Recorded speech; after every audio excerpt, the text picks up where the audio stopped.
Hello और नमस्कार। आप सभी का स्वागत है इस नए वीडियो में। तो इस वीडियो पे हम अरेबियन सी के सिस्टम के बारे में बात करेंगे।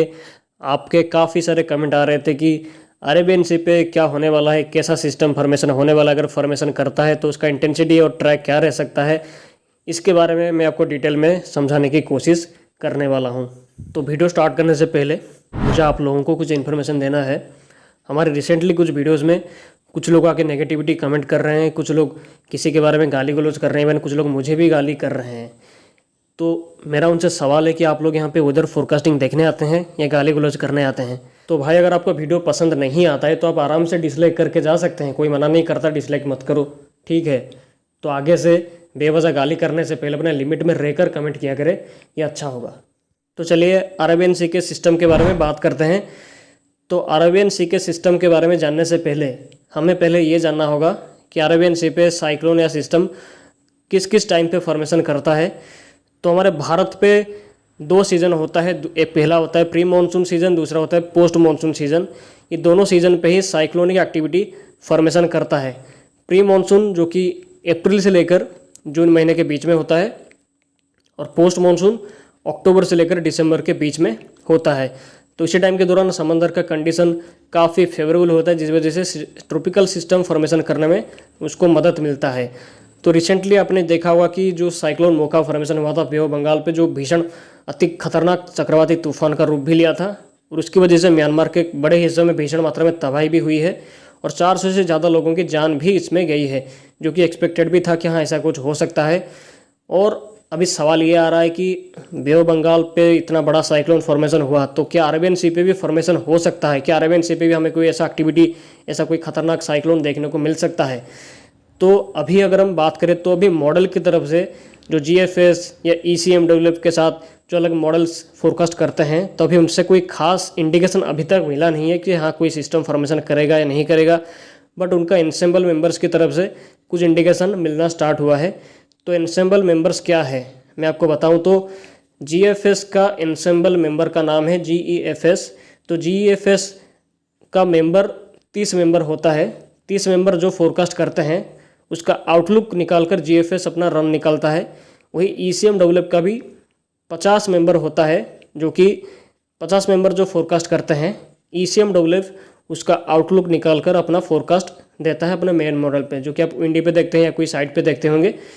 तो अभी उनके एनसेम्बल मेंबर्स थोड़ा थोड़ा कुछ इंडिकेशन करना स्टार्ट कर रहे हैं कि हाँ कुछ फॉर्मेशन हो सकता है मई 28 से लेकर जून 10 के बीच में। तो अभी रिसेंटली 2-3 दिन पहले कुछ मॉडल्स जो है वो अरेबियन सी पे कोई सिस्टम फॉर्मेशन होगा इसका इंडिकेशन कर रहे थे, बट मैंने बोला था कि वो एरर है, अभी कोई भी सिस्टम फॉर्मेशन का चांसेस नहीं है। तो अभी वो सिस्टम को मॉडल्स ने गायब कर दिया, अभी कोई भी सिस्टम का इंडिकेशन मॉडल की तरफ से नहीं है। बट ये सिस्टम फॉर्मेशन होगा 25 मई के बाद से। तो मैंने आपको प्री मानसून वाले साइक्लोन फोरकास्ट पे ये भी बोला था कि 25 मई से पहले कोई भी सिस्टम फॉर्मेशन होगा नहीं, जो भी होगा अरेबियन सी पे वो 25 मई के बाद ही होगा। तो अगर हम अरेबियन सी के हिस्ट्री को देखेंगे तो अरेबियन सी ने भी पिछले 5 या 6 साल के अंदर काफ़ी डोमिनेट किया है। लगातार आपको प्री मानसून सीजन पे अरेबियन सी में कई सारे साइक्लोन देखने को मिला है पिछले 5 या 6 साल के अंदर। तो 2018 से अगर हम डाटा को लेंगे तो 2018 पे साइक्लोन मेकुनु फॉर्मेशन हुआ था, जो कि एक एक्सट्रीमली सीवियर साइक्लोनिक स्टॉर्म का इंटेंसिटी हासिल किया था, जो कि 21 से लेकर 27 मई के बीच में फॉर्मेशन हुआ था, जो कि ओमान को हिट किया था। और साइक्लोन वायु फॉर्मेशन हुआ था 2019 पे, और वो 10 से लेकर 17 जून के बीच में फॉर्मेशन किया था, बट वो भारत के मेनलैंड को हिट नहीं किया था, वो समंदर पे ही कमज़ोर हो गया था। हालांकि उसका इफेक्ट गुजरात के कई हिस्सों में देखने को मिला था। 2020 पे साइक्लोन निसार का फॉर्मेशन किया था, और वो एक वेरी सीवियर साइक्लोनिक स्टॉर्म का इंटेंसिटी हासिल करके महाराष्ट्र को हिट किया था 2 से लेकर 4 जून के बीच में। उसकी वजह से महाराष्ट्र के कई हिस्सों में भीषण तबाही भी उसकी वजह से हुई थी। और 2021 पे आपको पता होगा कि साइक्लोन ताउते, जो कि अब तक का बहुत खतरनाक साइक्लोन माना जा रहा है, कि गुजरात को हिट किया था 14 से लेकर 19 मई के बीच में, और उसकी वजह से 180 से 210 किलोमीटर के बीच में विंड स्पीड कई हिस्सों में रिकॉर्ड हुआ था गुजरात में, और उसकी वजह से महाराष्ट्र के बड़े हिस्सों में भी खतरनाक बारिश के साथ विंड डैमेज भी उसकी वजह से हुआ था। तो 2022 पे कोई भी सिस्टम फॉर्मेशन नहीं हुआ था अरेबियन सी पे।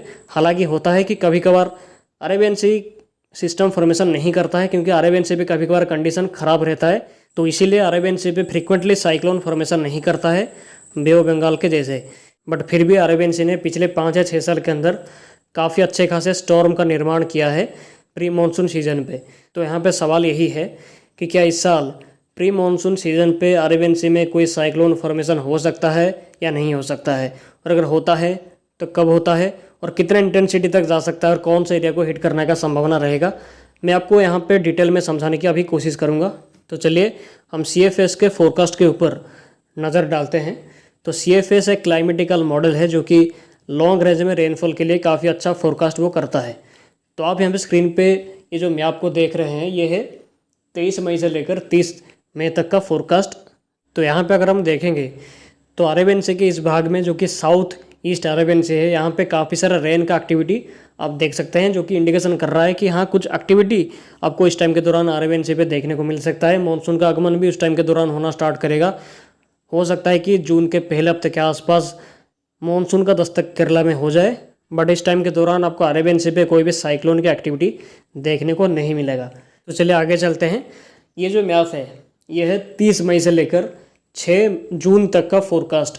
तो यहाँ पे अगर हम देखेंगे तो अरेबियन सी पे एक बड़े हिस्से में आप रेनफॉल का कंडीशन काफ़ी भीषण मात्रा में देख सकते हैं, जो कि साफ साफ ही इंडिकेशन कर रहा है कि अरेबियन सी पे काफ़ी हलचल इस टाइम के दौरान आपको देखने को मिलेगी। ये जो सिस्टम एक फॉर्मेशन कर सकता है इस टाइम के दौरान, जैसे कि मैंने बोला था कि 25 मई के बाद ही कोई सिस्टम फॉर्मेशन करेगा, तो इसके हिसाब से 28 मई के बाद से लेकर 6 जून के बीच में इस जगह के आसपास, अरेबियन सी के इस जगह के आसपास आपको एक लो प्रेशर फॉर्मेशन होता हुआ देखने को मिल सकता है, जो कि इंटेंसीफाई भी कर सकता है और वो सिस्टम मानसून को केरला में लाने में मदद कर सकता है और वो सिस्टम और स्ट्रॉन्ग भी हो सकता है। इस मॉडल के हिसाब से अगर हम देखेंगे तो ये सिस्टम का ट्रैक के बारे में थोड़ा अंदाज़ा लग रहा है कि सिस्टम हो सकता है रिकवर भी कर जाए या हो सकता है कि ओमान की तरफ भी जाए, बट अब इसके ट्रैक के बारे में सही से बोल पाना तो संभव नहीं है, बट कुछ इंडिकेशन है कि हो सकता है कि वो इंडिया को अफेक्ट कर सकता है। बट एक सिस्टम का संभावना इस टाइम के दौरान आपको काफ़ी बनने की संभावना दिखाई दे रही है, खास करके 28 से लेकर 5 जून के बीच में। और वो सिस्टम ज़्यादा संभावना हो सकता है कि साइक्लोन या उससे ज़्यादा इंटेंसिटी तक हासिल भी कर सकता है। मेरे हिसाब से वो एक सीवियर साइक्लोन से लेकर वेरी सीवियर साइक्लोनिक स्टॉर्म का इंटेंसिटी हासिल करने का संभावना अभी के टाइम पे मुझे ज़्यादा नज़र आ रहा है, बट कौन से एरिया को स्ट्राइक करेगा अभी इसके बारे में अभी से बोल पाना संभव नहीं है। बट ये पॉसिबल सिस्टम का ट्रैक क्या रह सकता है ये मैं आपको एक ग्राफिक के माध्यम से समझाने की कोशिश करता हूँ।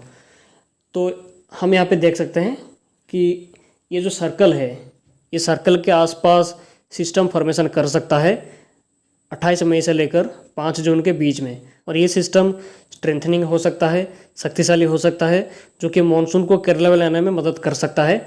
और ये सिस्टम का पॉसिबल ट्रैक कुछ ऐसा रह सकता है, हो सकता है कि ओमान की तरफ जाए, हो सकता है कि समंदर पे ही ख़त्म हो जाए, ऐसा भी हो सकता है कि गुजरात या महाराष्ट्र की ओर भी जा सकता है, पाकिस्तान की ओर भी जा सकता है। तो अरेबियन सी का अधिकतर सिस्टम सी पे ही ख़त्म हो जाता है ऑन फेवरेबल कंडीशन की वजह से, क्योंकि अरेबियन सी के सिस्टम को लंबी दूरी ट्रैवल करनी पड़ती है और ऑन फेवरेबल कंडीशन रहने की वजह से अरेबियन सी का सिस्टम अधिकतर सिस्टम सी पे ख़त्म हो जाता है। तो यहाँ तक आप समझ गए होंगे कि अरेबियन सी पे सिस्टम फॉर्मेशन कर सकता है 28 मई से लेकर 5 जून के बीच में, जो कि एक साइक्लोन का रूप भी ले सकता है या उससे आगे भी जा सकता है, और वो सिस्टम मानसून को केरला में लाने में मदद भी कर सकता है। बट इस सिस्टम का एक्चुअली ट्रैक और इंटेंसिटी क्या होगा इसके बारे में अभी से बोल पाना संभव नहीं है, बट फिर भी मैंने आपको बताने का कोशिश किया है कि इसका ट्रैक क्या रह सकता है। आप स्क्रीन पर देख सकते हैं, या तो वो इंडिया की तरफ आ सकता है या ओमान या यमन की तरफ भी जा सकता है या सी पे ख़त्म भी हो सकता है। इन तीनों में से कुछ भी ये हो सकता है। तो हमारे कुछ भाई कमेंट कर रहे थे कि अरेबियन सी का सिस्टम मोस्टली ओमान की तरफ क्यों जाता है। इसका एक रीज़न है यार्थ का रोटेशन। यार्थ का रोटेशन ईस्ट से वेस्ट की तरफ होता है, जिस वजह से system mostly north west travel करता है। तो इसलिए बे ऑफ बंगाल पे जो भी सिस्टम मोस्टली बनता है वो मानसून के टाइम पे आपने देखा होगा कि ज़्यादा से ज़्यादा इंडिया की तरफ ही आता है, और इसकी वजह से पूरे इंडिया पे अच्छी खासी बारिश होती है मानसून के टाइम पे। और अरेबियन सी का सिस्टम भी मोस्टली ओमान यमन की तरफ ही ज़्यादा से ज़्यादा जाते हैं। तो कभी कभार सिस्टम रिकर्व भी करता है। रिकर्व का एक अलग प्रोसेस भी है।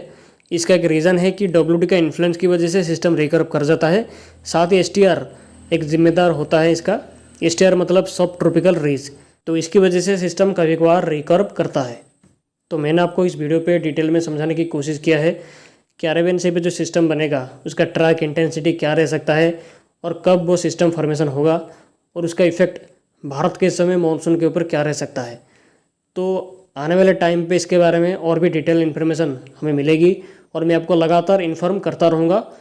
तो अगर आप ऐसे ही वेदर के बारे में और ये साइक्लोन के बारे में लगातार खबर पाना चाहते हैं तो आप हमारे चैनल को अभी कभी सब्सक्राइब जरूर कर लीजिए। आप सभी का बहुत बहुत धन्यवाद।